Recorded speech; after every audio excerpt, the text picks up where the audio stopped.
A ver, imaginen esto por un segundo.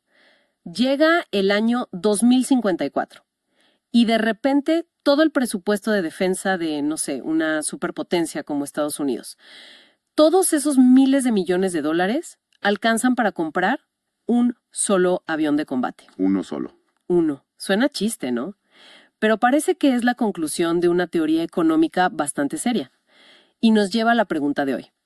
¿Por qué nuestras ambiciones tecnológicas más grandes parecen, pues, destinadas a rompernos el bolsillo? Es que es una pregunta excelente porque hoy vamos a ver, digamos, las dos caras de la misma moneda. Por un lado, nos vamos a meter de lleno en un análisis del Economics of Peace and Security Journal sobre las leyes de Augustine, que explican justo eso, por qué lo militar se vuelve cada vez más y más caro. Y por otro lado, vamos a llevar esa idea al extremo más divertido, si quieres. Me encanta. Vamos a usar varias fuentes para calcular cuánto costaría hoy construir un ícono, la nave estelar Enterprise. ¡Uf, qué buena idea! Porque en el fondo es lo mismo, ¿no? El choque entre nuestros sueños de ingeniería y, bueno, la cruda realidad de los números. Empecemos por el principio. Ese avión solitario de 2054. ¿Quién es este Norman Augustini y por qué hizo una predicción tan apocalíptica? Bueno, Norman Augustine fue un ingeniero aeroespacial, un pez gordo de la industria de defensa en Estados Unidos. Y en los 80 se puso a observar tendencias y formuló una serie de leyes. La más famosa, la número 16, es esa. Postula que si el costo de los aviones sigue creciendo a este ritmo, para 2054 el presupuesto solo va a alcanzar para uno. Solo uno. Y ojo, predijo que el Reino Unido llegaría a ese punto incluso antes, en 2052. Un momento, para que quede súper claro, no estamos hablando de inflación, ¿o sí? Porque es obvio que todo es más caro que en los años 50. Ese es el punto crucial. No, no es solo inflación. Augustine ajustó los costos y lo que encontró fue un patrón de crecimiento real, exponencial. El concepto clave aquí es la escalada de costos intergeneracional. O sea, el salto de precio que hay cuando pasas de una tecnología a la siguiente. Exacto. No es que el costo baje porque haces muchas unidades del mismo avión. Es el salto que das al pasar del caza a hélice al caza a reacción. Ahí es donde se dispara todo. Y los ejemplos que da el artículo son brutales. Menciona que el primer caza a reacción británico, el Meteor, costó casi 5 veces más en dinero real que el Spitfire. ¡5 veces! Sí. Y con los bombarderos fue peor. El Vulcan costó más de 13 veces lo que costaba el Lancaster. ¡Es una locura! Exactamente. Y esa escalada tiene una consecuencia matemática inevitable. Si cada unidad es mucho más cara, Compras menos. Lógico. compras muchísimas menos. Mira este dato. En 1955, la Royal Air Force tenía como 1000 cazas Hunter. Para 2021, su fuerza principal eran solo 160 Typhoons. Agustín le puso un nombre muy gráfico a esto: desarme por la puerta de atrás. Desarme por la puerta de atrás. ¡Qué frase! Es potentísima. Es que lo es. La tecnología se vuelve tan cara que paradójicamente te terminas desarmando solo por no poder pagarla. Ok, pero sigo sin entender el porqué profundo. ¿Qué es lo que impulsa esta espiral de costos? ¿Por qué cada nueva generación tiene que ser tan absurdamente más cara? El artículo apunta a lo que llama una mentalidad de ingeniería que domina todo: el complejo militar, industrial, político, todo. Es una búsqueda casi obsesiva de la máxima tecnología posible, a veces solo por tenerla. La idea es, y cito una frase más natural, atiborrar cada nuevo modelo con capacidades nuevas y asombrosas. Le van añadiendo cosas y cosas. Exacto. Campanas y silbatos, como dicen. Extras que disparan el costo, pero que no siempre te dan una ventaja táctica proporcional a ese costo. Es como si al diseñar un teléfono, en vez de pensar en lo que la gente usa, los ingenieros le metieran un radar y un espectrómetro.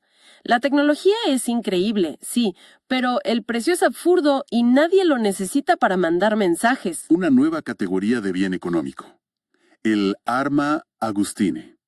Se define por 3 cosas. 1. Tecnología de punta. 2. Esa escalada de costos brutal entre generaciones. Y 3. Que produces cada vez menos. Exacto. Y eso arrincona a los gobiernos. O renuncian a tener esa capacidad, o compran armas más baratas a otros, o se alían para compartir los gastos, o tienen que subir los presupuestos a niveles insostenibles. Espera, porque aquí es donde se pone todavía más interesante. Me estás diciendo que la nueva generación es carísima, Ajá. pero a la vez todos sabemos que fabricar en serie abarata los costos. ¿Cómo funcionan estas dos fuerzas a la vez? Parece una contradicción. Lo es.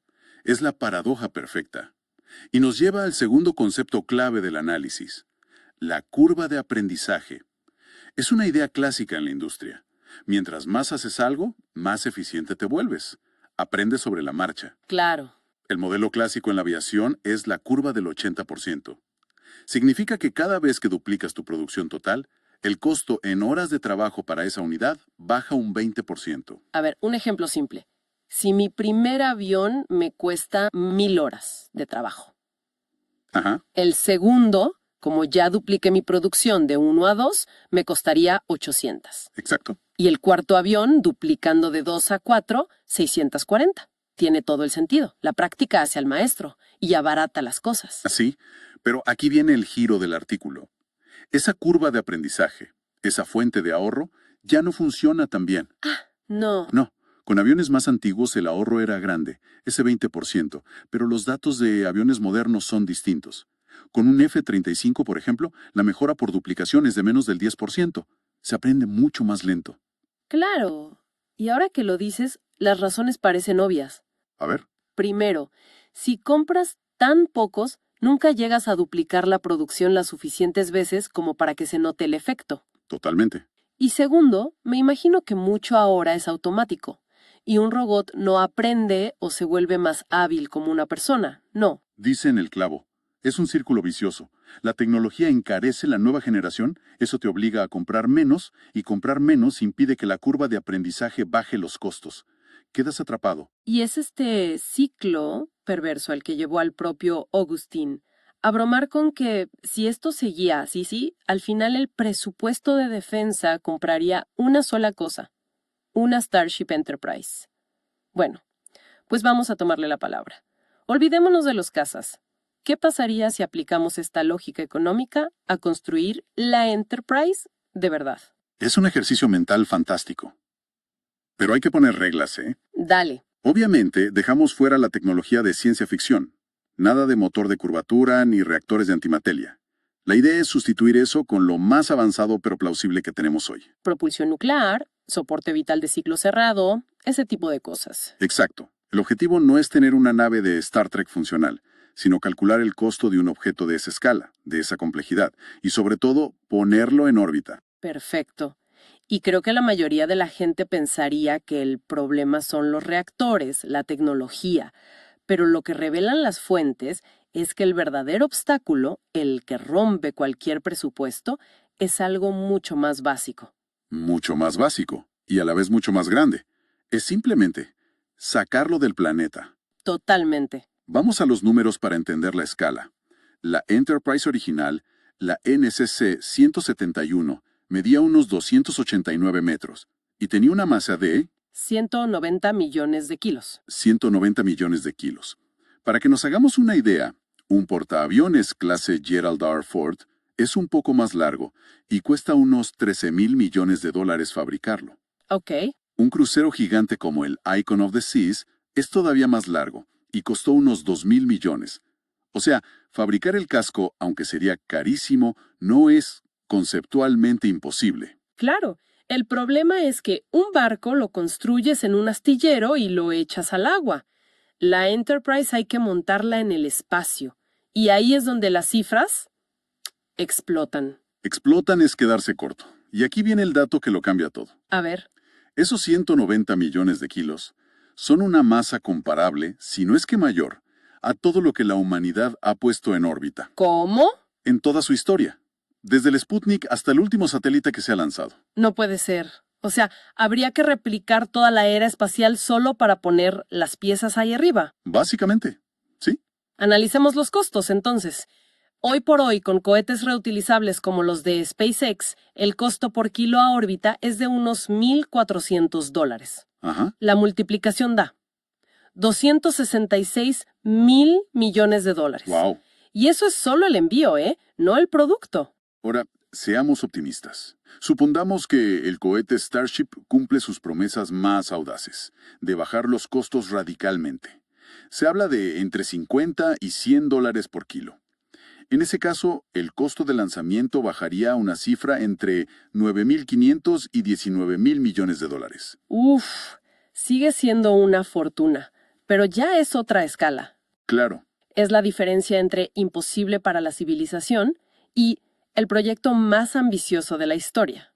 Y en un escenario ya de sueño total, a $10 el kilo, serían solo 1.900 millones. pero a eso hay que sumarle la construcción, claro. Entonces, ¿cuál sería el precio final? Sumándolo todo, la fabricación, los sistemas, el reactor, la logística de ensamblar eso en órbita, que sería un infierno, las estimaciones varían. Con la tecnología actual, el precio total se movería entre 370 y 540 mil millones de dólares. Para ponerlo en perspectiva, el programa Apolo costó, en dinero de hoy, unos 280 millones. Sería como hacer 2 programas Apolo a la vez. Exacto. Mientras que en el escenario optimista, con el Starship funcionando a pleno, podría bajar entre 70 y 180 millones. Una locura. Pero ya entra en lo teóricamente posible, con una colaboración mundial sin precedentes. Sí. Y solo como dato curioso, las fuentes calculan que la Enterprise de la nueva generación, la Enterprise D, que es mucho más grande, 4.5 millones de toneladas. Esa ya es otra cosa. Esa sí que es imposible. Solo lanzar los materiales, incluso con los cohetes más baratos que podamos imaginar, superaría los 99 mil millones de dólares. Solo en lanzamiento. Lo que nos devuelve a la pregunta de Augustin. ¿Esto es una comedia o una tragedia? Hay un poema en el artículo que lo resume muy bien. Dice algo como, una tendencia es una tendencia, pero la pregunta es, ¿se torcerá? ¿Cambiará su curso? Y aquí es donde el propio artículo se vuelve autocrítico y ofrece un contrapunto que es fundamental.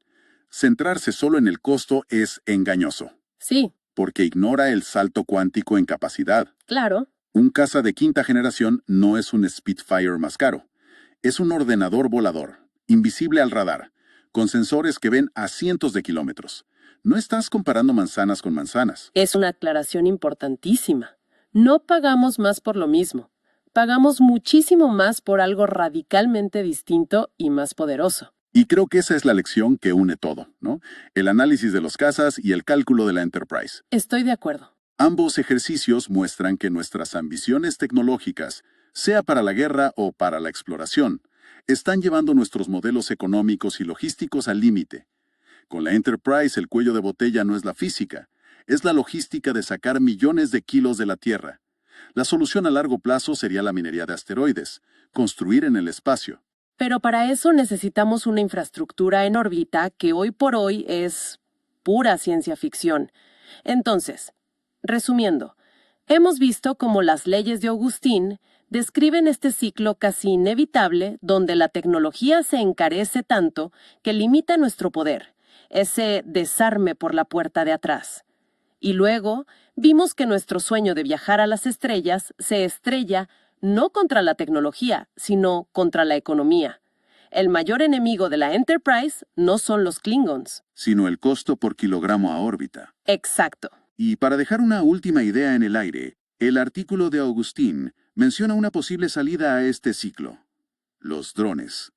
Podrían ser un sustituto más barato y prescindible, rompiendo la tendencia.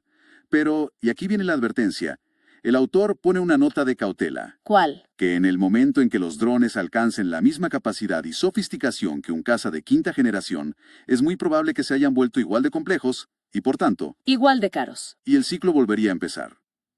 Lo que nos deja con la pregunta final.